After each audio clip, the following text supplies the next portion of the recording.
Which players are we fading based on early ADP? Find out next on Fantasy Baseball Today Express.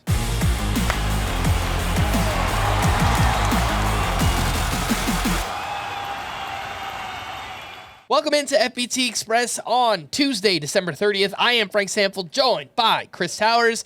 Let's talk overvalued fades based on early ADP. And Chris, we will start off with you. James Wood, ADP of 30.5, the 10th outfielder off the board. He struggled mightily in the second half of the season.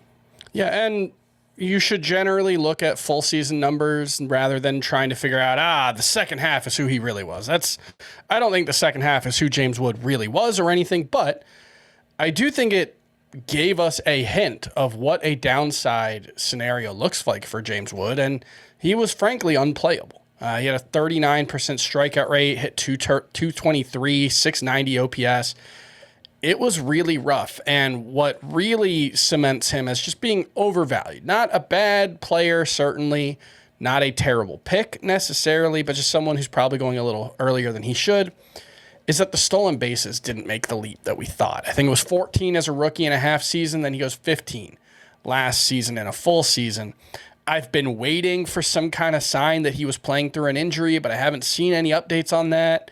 And so I worry that if he doesn't have the stolen base upside to serve as a backstop, the floor could get pretty low here. And there's still plenty of power. He's still young and could take a big step forward. I think there's certainly a chance that we're talking about James Wood as a top 12 pick this time next season. But based on what we know right now, based on what we saw from him last season, I think top 30 is just a little bit too far. All right, let's talk about a few closers here, Chris. I've got Carlos Estevez with an ADP of 83, and I understand that these early drafts are really aggressive on closers. He's locked in as the Royals closer to start the season, but if you look at the skills, he took a huge step back. The K rate was the lowest of his career. The walks jumped back up after a strong 2024. Carlos Estevez's 11.9% K- walk rate ranked 111th out of 147 qualified relievers. He gives up a ton of fly balls, a ton of barrels. His xFIP and Sierra were both in the mid to high fours, so just worry about all that and the fact that there are two pretty good relievers behind him as well with Lucas Erceg and Matt Strahm. So Carlos Estevez, going to be a stay away for me. Over to you, Aroldis Chapman. His ADP is 55 as the sixth reliever off the board. Why are you fading Aroldis Chapman based on this early value? I think as a general rule, if you've faded a 37-year-old or 38-year-old coming off what was effectively a career best season or right around there, historically throughout baseball history, that wasn't a bad bet. I don't know, Barry Bonds might throw off the curve, but for the most part, that was a good bet to make. And in Aroldis Chapman's case, he's 37 years old. He's had bad control for a long time. And then all of a sudden last season, he jumps down to a 2.2 walks per nine, 6.6% walk rate.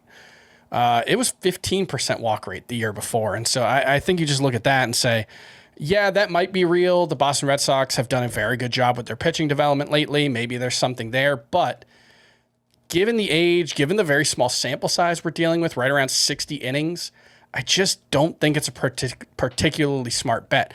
Aroldis Chapman should be pretty good, and he should be valuable as the Red Sox closer, but I don't think he's going to be anywhere near as good as he was last season, and it just doesn't make sense for the career arc that he's on. All right, let's take a quick break, and we'll be back right after this. When you need your sports news all the time, we've got breaking news to bring to you. CBS Sports HQ gives you a snapshot of all the sports that matter to you. When you need your sports in a snap, find it on CBS Sports HQ, streaming free anywhere you are. Welcome back in FBT Express. Let's continue on with some overvalued fades, and let's talk about some starting pitchers.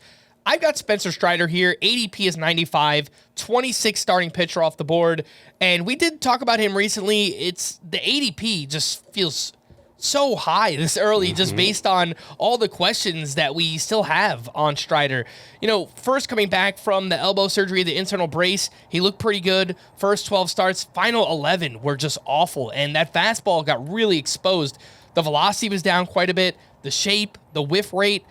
He essentially became a one-pitch pitcher. He still had the really good slider, but the fastball was not nearly as effective as it was pre-surgery. So I need to see more or hear or read something this spring about the velocity being up on the fastball or a legitimate third pitch. We just need to learn more, and right now we don't have that information. As a result, I am not using a top 100 pick on Spencer Strider. Chris, over to you. Freddy Peralta coming off an awesome season where his value was boosted by 17 wins. Underlying stuff doesn't look all that different from previous years. Yeah, I think one thing we talk about a lot when we talk about busts or we talk about these overvalued players, whatever, is how hard it is in today's era of fantasy baseball to find truly overvalued players. I've been doing this for 15 years almost, and it was easy back then. Every guy who had a good ERA, no matter what the skill set, they were just boosted up draft boards, and we mostly have gotten away from that. We know about the underlying numbers. We look at projections, except with Freddy Peralta this season, where he had a 2.70 ERA last season. He had 17 wins, both of those career best marks, and we're kind of just drafting him as if that's who he is now. He's SP 15. I think he was SP 7 or 8 last season. So there's a little bit of a discount. But when you actually dig into the underlying numbers, there's not really much different about him. 28.2% strikeout rate. 2024, it was 27.6. It was 31% in 2023.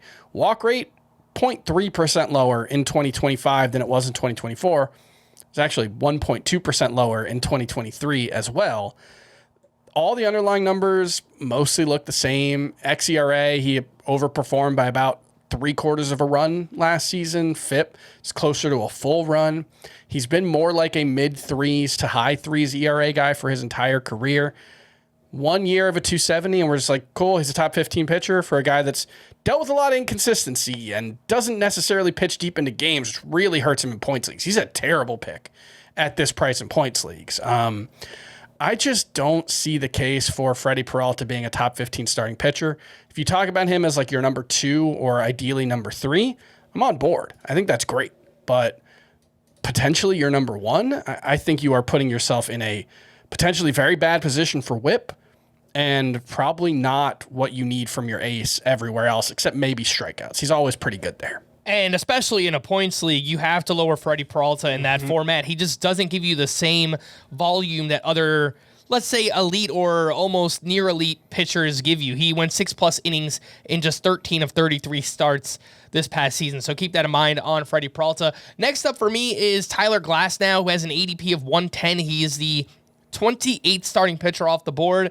I just don't want to do this song and dance anymore. I just don't want to be involved with hoping Tyler Glasnow could stay healthy. He was just limited to 90 in the third innings. He's never thrown more than 134 in a third innings in a major league season. And the skills kind of took a step back. The whiffs came down. The walks went up. His K- walk rate was 25.5% in 2024. That dropped to 17% this past season. So you have the skills taking a step back, the fact that he can't stay healthy. The Dodgers aren't going to push him in the regular season. For all those reasons, I am just staying away from Tyler Glasnow. All right, Chris, bring us home here. Your final name, Oneil Cruz, being drafted inside of the top 100. What are we doing? Like, this was a guy last season who I think he finished around 140th overall. 174th. I was too generous. He basically helped you out in stolen bases. And that's it last season. He had 38 of those, but you look at the rest of the numbers. 20 home runs, 61 runs, 62 RBI, and a 200 batting average. That is replacement level or worse in all 4 of those categories. That is not getting it done. That is not worth a top 100 pick. I don't care how badly you need stolen bases. You don't really need stolen bases that badly anymore. It's easy to find stolen bases. It's easy to find stolen bases in the top 100 who aren't big negatives elsewhere, and Oneil Cruz is. I don't know. I know he hits the ball harder than anyone in baseball at the high end, right? I know that the power potential is extreme, but he's 27 years old. We're 1,500 plate appearances into his major league career. It's time to stop talking about what he could do and start talking about what he is. And what he is just a very flawed player who is not worth this kind of price. I think there's playing time concern even on the Pirates because this is a team that, one, actually wants to win games for the first time in Oneil Cruz's career, which is... that's a change. He's a fine defender at best, but I don't think he's a great one. He cannot hit lefties at all. The underlying numbers are bad. He had a 560 OPS against them. I think there's a chance Oneil Cruz is just a platoon bat who provides stolen bases and basically nothing else for your fantasy team, I'll take him at 150, but not 90. All right, yeah, we are in agreement there as well. For more extensive fantasy baseball coverage, listen to our full-length podcast, Fantasy Baseball Today, on Spotify, Apple Podcasts, or anywhere else podcasts are found. Thanks for listening to Fantasy Baseball Today Express, and we'll be back again later this week. Bye-bye.